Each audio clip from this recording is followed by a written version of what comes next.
Today I'm going to be sharing the incredible journey and what it took for me to choose gastric sleeve surgery, how it went and all that good stuff, and how I lost 77 pounds in about 7 months. I will not bow down.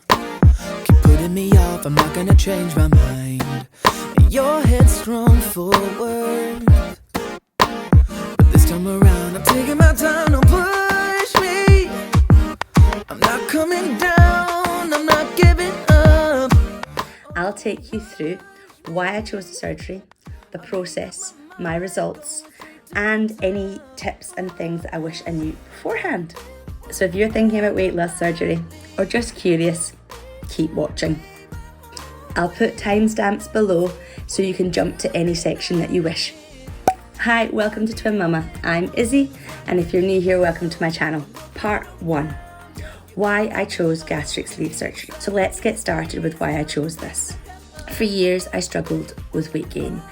My metabolism slowed down from about the age of 24, and from that point on I found it very, very hard to gain weight, lose weight, gain weight, lose weight. It was just a constant battle. Prior to that, so teenage years, youth, I was always, to be honest, really small, very, very small. I was barely over 6.5 stone for most of my teens, even to early adulthood. And then I'd say my metabolism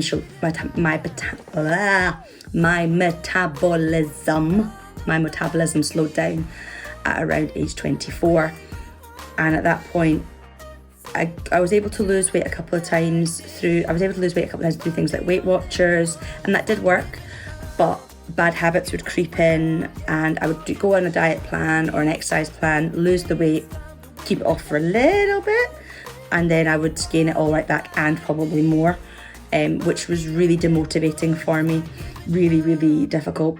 But then I was 37, and the summer of 2022, I was the biggest I've ever been, and the only way I could keep weight off was to starve myself. That was it. There was no healthy way of me losing weight, and then because I was starving my body would then go and we'd binge, and then we have the cycle of starve, binge, and that's not helpful at all.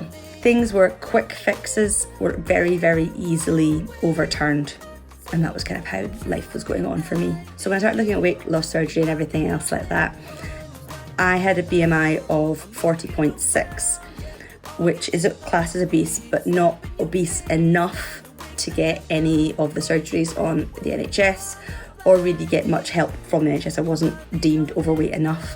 Now, I'm a big believer in prevention rather than curing, but the NHS is not at that sort of fund level. And the amount of money they would save by providing that for versus the amount of money they spend every year on type 2 diabetes treatments and things like that would be huge. However, I can't control that, and so that's just the way that was. So there was 3 main surgeries I looked at: gastric band, gastric sleeve, and gastric bypass. The gastric band is the least invasive, and then gastric bypass is the most invasive. I'll put pictures and stuff as I go along and explain all this. The gastric band isn't done as much anymore, to be honest. There's a lot more complications with it than with the others, and so I was kind of a bit put off with that. And the gastric bypass is quite a severe, was even more severe surgery. My surgery was severe. It's even more severe surgery, and I didn't feel I needed that. So the gastric sleeve was kind of where I was sitting, and when I did more research and spoke with doctors, they were in agreement with me. After a lot of research, I realised my tool for weight loss would be the gastric sleeve. It wasn't an easy decision. I had lots of fears and doubts, but I'll get into that as we go on. Part 2, the surgery process. The first thing I had to do was, because I was going to have to go private for this, I had to look at different private hospitals, both in the UK, and I did look abroad. Now, in the UK, quite a lot of people will fly to places like Turkey for surgery, or Lithuania, Latvia, countries like that. Now, Turkey had the cheapest surgery costs, and then sort of northern Baltic countries like Lithuania, Latvia, their expenses were a little bit more expensive, but not quite as expensive in the UK. And then the UK was significantly more expensive. And so I was kind of really torn between going to Turkey to get it done and having it done here privately. And with a lot of toing and froing, and because I have young children, I chose to go with a company based in the UK. After lots of research, I decided to go with Tonic, who are a weight loss specialists in the UK. I will put their links and information below. The reason why I picked them over other companies within the UK and also with other companies abroad, the main thing was the surgeons were highly qualified, experts in their field, so that was, I felt reassured, and my surgeon was very, very good. But on top of that, you weren't just kind of operated on, recovery and then papped out. There was continuous support afterwards, so that was really important for me. And with Tonic, you have up to 5 years worth of support. I've got 5 years consultant appointments, a dietitian, a psychotherapist, and a bariatric nurse. There were huge amounts of help with fitness, lifestyle, routines, lots of out-of-hours support. And for me, that was really important, that I was going to get the surgery and then the tools to keep the surgery going. And that was super, super important to me. Consultations and the pre-op.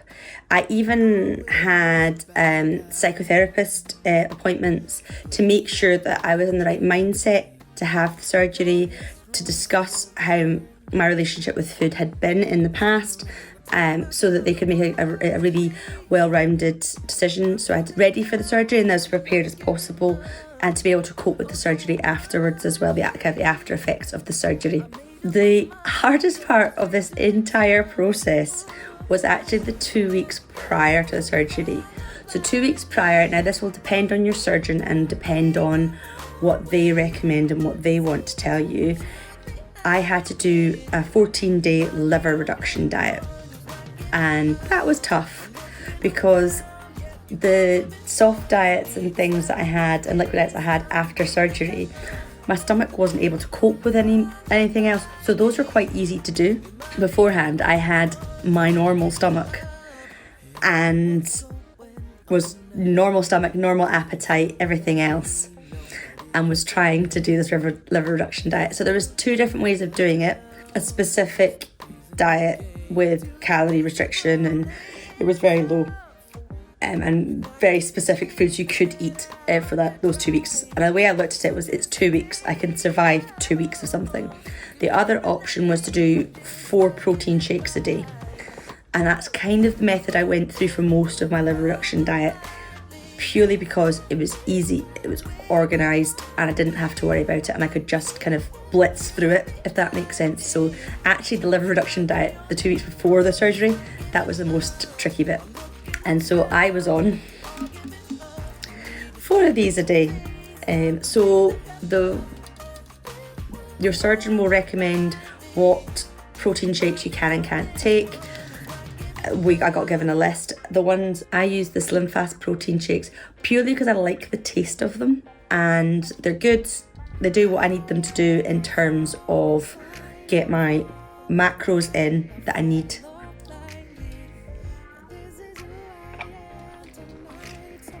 So I had 4 protein shakes a day, and that for over the most of it was able to kind of keep it going. The surgery. So surgery day. That was the 27th of November 2022. I'd already been down to Luton Hospital for pre-op, and there was COVID testing I had to do because it was in 2022 and there was still remnants of COVID and things like that, but that was all fine. The day of the surgery was really quite chilled out and quite settled. Got myself into my room, got myself all kind of settled up, and then surgeon came down, chatted with the staff. I chatted with the anaesthetist, made sure everything was okay, checked bloods, did all the kind of pre-op stuff again, made sure everything was fine. And then I walked up to the surgery floor, sat, went through everything, chatted through everything to make sure it was definitely okay. Then went round into pre-op, and operating theatre. So yeah, I had a lovely wee chat with everybody and was fine, and then all of a sudden I fell asleep, and the next thing I woke up in recovery. And it was okay. I went to surgery about lunchtime and was in recovery late afternoon. And it was okay. It was absolutely fine. Once I was in recovery for a couple of hours, taken that down to my room, and okay, didn't have the best night's sleep that night, but nothing worse than having 2 children. The sleep wasn't that bad at all. And just feeling uncomfortable, not in any great pain, just feeling uncomfortable. More like you've done a really, really hard ab workout and you wake up the next day with DOMS. That's what it's kind of, it's really, all the crunches and things. But my wounds were healing fine. There was no problems there. I've got it's basically really small incision marks. You couldn't really tell unless you were actually looking at it that I'd had the surgery on my stomach. And then the next morning, so I was told basically to get up and walk as soon as you can, get moving. So there was me, up and walking. No problem at all, walking about, had juice and tea. I was starting to get really thirsty and was just really wanting liquid. I didn't really want food. Now when you have gastric sleeve surgery, the part of the stomach they remove is where ghrelin hormone is produced, so the stomach hunger pains that you get, I don't get them anymore. And so I wasn't hungry, I was just really thirsty and really aware of being feeling dehydrated. So I was constantly just drinking lots and lots of juice, diluting juice and water, milk, tea, those things. Nice simple stuff in the body. Back up to my house. It was a bit of a tough journey home. Really was kind of just sat there being like, I just want to go home. But managed it. There was a lot of post-operative medication, painkillers, lots of different painkillers, multivitamins, iron tablets, lots of different things. After surgery, I've always taken the medication that I've been told. Even if I didn't feel like I needed it, I always have, because the reason you don't feel like you need it is because you're taking it. And that's when people stop, then they get more pain. So I wasn't about to do that. I'd taken a week off work for it, and to be honest, that was enough for me. My body was healing quite well. I was very active straight out of it. There was no issues there. My pain levels were really small. I was taking all my medication. Recovery was relatively straightforward.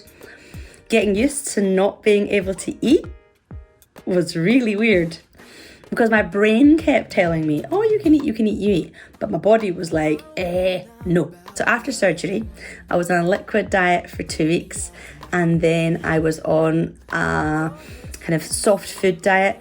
And actually the way it worked out was Christmas Day 2022 was the first day I could eat meals. And that was really good actually, because we had a roast dinner, turkey and everything else, but I really just had mash and gravy, and that is my favourite part of a roast, is mashed potatoes and gravy. So I was quite happy actually with that. And yeah, just kind of slowly building up. I think just being shocked. I can remember eating a yoghurt and not being able to finish it, like a little pot of yoghurt, and not being able to finish it, and things like that, just not there. I was like, oh my goodness, I do actually. Because at times you would forget you've had the surgery. I mean, I've got little scars on me, but there's no major, for it being major stomach surgery, I didn't really feel like I had major stomach surgery. So it was really interesting that when I went to eat something, I was like, oh no, I can't eat. And what I would discover is if I ate too fast or tried to eat too much too soon, I would be sick. Instantly, I can't eat. If I eat too much, I'm sick. It's that simple. Post-operative meal plans and suggestions were so easy to follow because I physically couldn't eat anything else. I didn't want to eat very much. Drinking juice was no problem at all. I can get my fluids down. Part 3, recovery and challenges. Let's talk recovery. This is the bit that a lot of people want to know about and how it happens and what works. Yes, I did have discomfort. I didn't have much physical pain. I wasn't in lots of pain. I was in discomfort, wasn't very pleasant for the first week, but was quite, capable of moving and keeping everything okay here. No real problems there. My scars healed really, really well. I had a little incision mark. I've got little incision marks on my body. Some of them I can't even really see anymore. They all kind of recovered relatively well. So that part of it was quite straightforward. The only issue, and this is a little TMI, so skip over a few minutes if you wish to avoid this, but the one thing, because you're not eating solid food for near enough 6 weeks, let's just say things can get a little backed up. And oh my goodness, I had the worst constipation I have ever had. In fact, I don't really remember ever having constipation. Never something I've ever really dealt with. Oh my goodness, it was crazy. So that was the one thing, and that was painful. That was incredibly painful. Thought I was going into labour. It was really, really discomforting.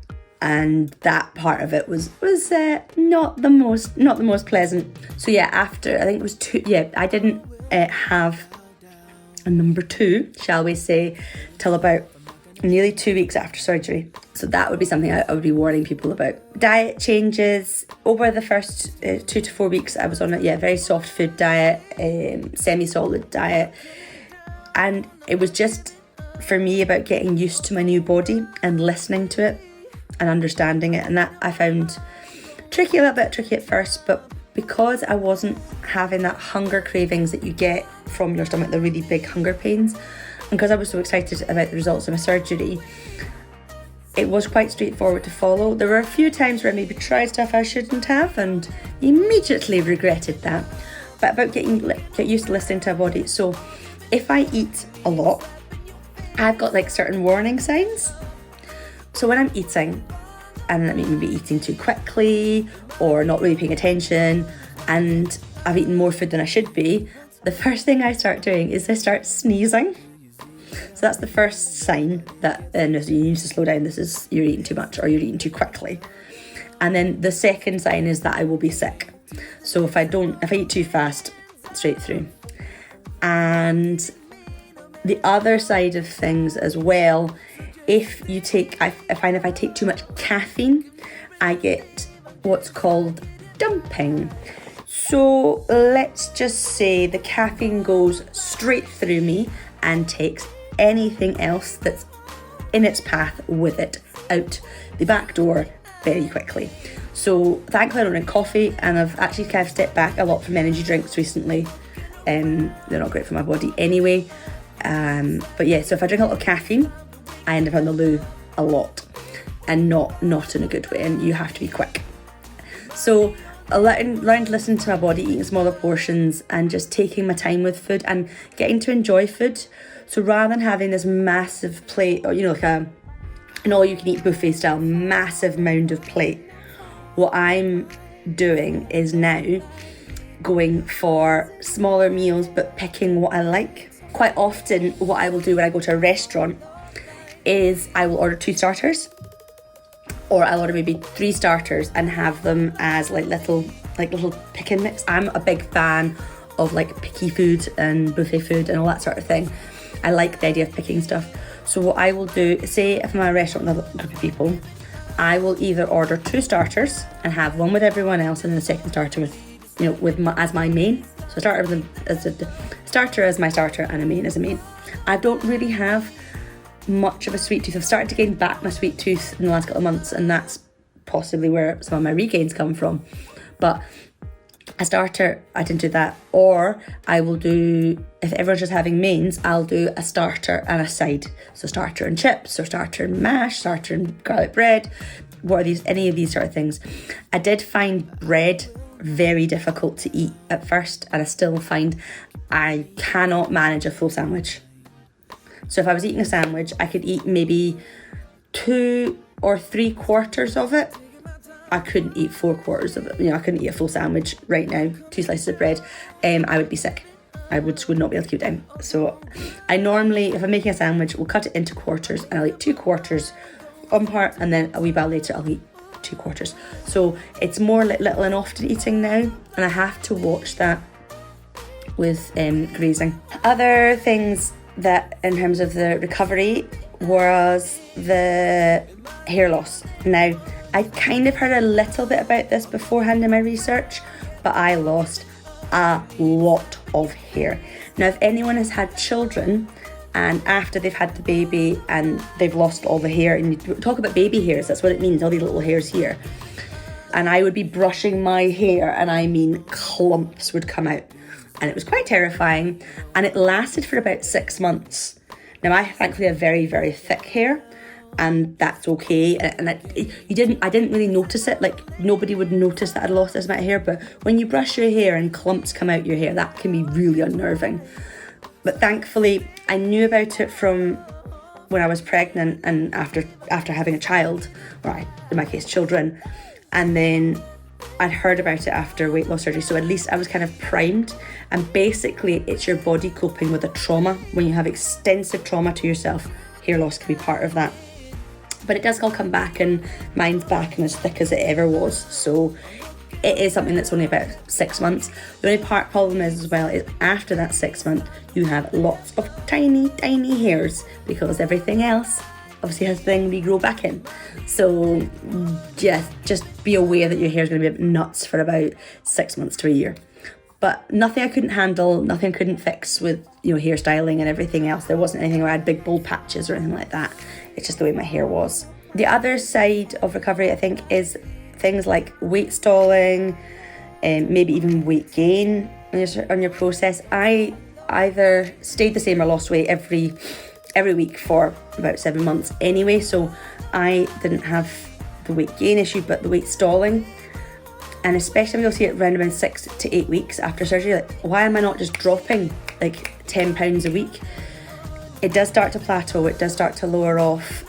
Don't expect it to be massive weight loss every week. Some people will have that, some people don't.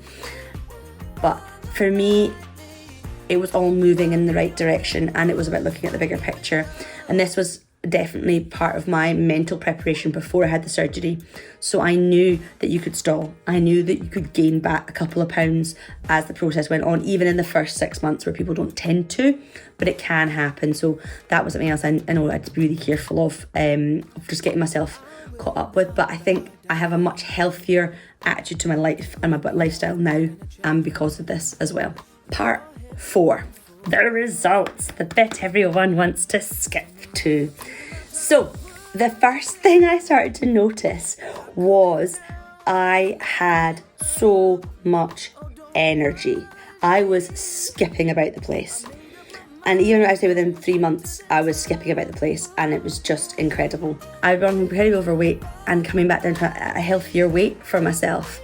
I still have a bit of work to do, but I'm at a much healthier weight. And I didn't realise how much physical weight I was carrying. And in fact, I was carrying the weight of my dog, Nala. So I lost, over 30 kilos. And yeah, that's huge. Huge. So I had so much more energy. And Jenny had more zest for life, because I had lost that weight and I wasn't carrying the weight of the world. Literally, I felt like I was carrying the weight of the world. I was carrying the weight of the world. I was carrying a large Labrador's worth of weight. Now, for the drum roll. Here is the weight loss stats. So, to start with, I was at my heaviest, I was 14 stone 11 pounds, which works out at 207 pounds or 98.3 kilos, which gave me a BMI, as I said earlier, of 40.6. My lowest recorded weight so far has been 9 stone 4, which is 130 pounds and 58.9 kilos, which ironically comes to a BMI of 25.5, which comes out in the overweight category. Now, for me, I know that sounds really crazy that someone who's 9 stone something is overweight, but I'm only 5 foot tall. I'm 152 centimetres, so I am very, very tiny. So my weight numbers are very low, but also BMI does not take into account muscle mass, your exercise levels, and there's lots of other aspects of it. It is a very crude measurement. Actually, the scales have become a less important weight loss tool for me now. I don't weigh myself regularly anymore. I don't use it as a guide. What I use more is waist measurement, and that was one thing I did take as my waist measurement. And at my biggest, I was 116 centimetres, which is 45 inches round. Now, 116 centimetres, I'm 152 centimetres tall, 5 foot, which is 60 inches. So, that's not healthy. And when I was pregnant with twins, I was 147 centimetres in circumference to my height of 152 centimetres, which works out at 5 foot in height to, 5 foot 60 inches in height to 57 inches in circumference. My weight was getting to the point where it was getting to the size that I was in quite substantial parts of my pregnancy, and that wasn't healthy for me. And I can remember being 15 weeks post-op, and I took my measurements again, and I'd gone down to 81 centimetres, 32 inches, which was incredible. And I took a wee picture of it, and that's something I do. So if I'm feeling bad about myself or feeling low or feeling down, I will get my tape measure out, and I'll put back my pre-op weight, and I'll put it around me and be like, no, look at you. And then I'll measure what I am now, and I can compare that. That has been much more effective, a much more positive way at looking and managing my weight. The biggest wins for me have been buying clothes has become so much fun. Getting back into fashion, getting back into trends, looking good, going out, socialising, all those sorts of things have been so good for me. Because in the past, I was buying clothes for stuff to wear that was quite frumpy, was quite hidden, kind of did the job, so to speak, and nothing really about weight, and nothing really about style or fashion. It was more just about comfort and what kind of made me look okay. But some of the stuff I wore was just, I wouldn't do it again. And the other thing as well is I made quite a bit of money selling my old clothes on Vinted, and I'll put links below for that as well. The other big win I did have for me was sitting on a park swing. So before, when I was on the swings, I would end up cutting my thighs or my bum and hips on the swing. I couldn't sit in them, whereas now I can sit and play in swings, and so me and the girls can play on the swings together, and I don't have to feel awkward about, am I going to fit or not fit, or how I feel about my weight. So that's been really a lovely win for me, to be active and to be physically able to keep up with my children. My girls are incredibly fast runners, very, very fit girls, and so being able to keep up with them and enjoy the activities with them, that's been so helpful for me. Part 5, what I wish I knew and advice for others. A few things I wish I'd known before surgery, or things that I think are important for people to understand before they proceed with the surgery. It's not a quick fix. You still have to put the work in, and it is a mindset shift. I now have to focus on protein when I eat, and I tend to focus on protein, fruits and vegetables, then carbohydrates. That's how I eat my food, and I eat it in that order to make sure that my body is getting the right nutrients into it. I make sure I take my multivitamins every day. And so things like that, so just being very aware of the new lifestyle mindsets, changing from weighing myself every day, multiple times a day, to every so often I take my waist measurements, changing my mindset, changing my lifestyle up. Watch out for head hunger. Now, I don't, as I said before, don't produce ghrelin, which is the stomach, kind of your stomach hunger hormones, but you still get head hunger at times, and at times I can find that quite tricky, especially when emotions are kicking in. Loose skin is a thing, and there's lots of different factors at play. Genetics, how much weight you have had to lose, your own natural body shape, your skin natural elasticity, I can speak these words, and sometimes your age as well, gender, all of these things can play a part in whether you get loose skin or not, how much loose skin you get. Mine isn't too bad. Nothing shapewear can't fix. I tend to wear shape. If I'm going out to a party or anything like that, I'll put shapewear on underneath my outfit just to smooth everything out and so it isn't noticeable. And that's it. And I've never had anyone comment about it. I am self-conscious about it, but I also have a lot of, like, because I had twins, I have a lot of stretch marks already. Ironically, the stretch marks don't bother me. It's the loose skin that bothers me. I'm not sure if I'll have a tummy tuck. I'm not ruling it out, but I'm also not ruling out the fact that I still don't know if I still want more children. I want to make sure my weight is stabilised, and I also want to make sure that I've decided I'm not having any more children or not, and I'm still at a point where I don't know the answer to that. So for me, my loose skin is something that is there. I don't really like that much, but isn't a deal breaker for me. And like I said, putting some shapewear on if I need to, if I'm feeling particularly aware of it, but it's manageable, definitely very manageable for me. But again, that is very person specific and depends on a lot of factors. This is the funny one, and I didn't expect this. Some people won't want you to lose weight. There will be several people that will be jealous of you, and that has been really difficult to deal with. Personal relationships have changed and have adapted, and when you lose weight and gain body confidence back, you become a stronger, more empowered person. You stand up for yourself more, and lots of positive changes which others will not like. And so I will say from personal experience that is something that was actually the hardest part of the whole process to deal with, and really disappointing.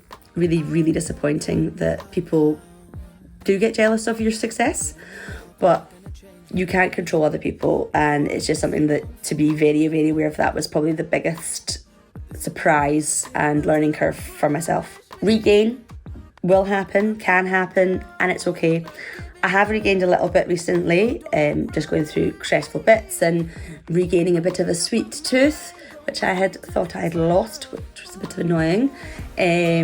So I've gained a wee bit more weight, but now I've not got that sort of drastic boom or bust attitude to weight loss. I'm just going back to looking at the fundamentals, focusing on protein, getting my vitamins and minerals in every day, drinking my fluids, and keeping on top of the right sorts of things. And that has helped me kind of rebalance myself. But regain is something that could happen, and most people it will happen. You will get sort of your lowest weight and then you'll come back up a wee bit, and that's normal and nothing to worry about. But this is why I went with tonic, for example, because there is that additional support and emotional support after the surgery to help me through that bit. Other thing as well, which I did suffer with, and it can be quite tricky, is addiction transfer. Because if you've used food to suppress emotions, cope with emotions, you can transfer onto other addictions, things like alcohol and stuff like that. You can become alcohol dependent.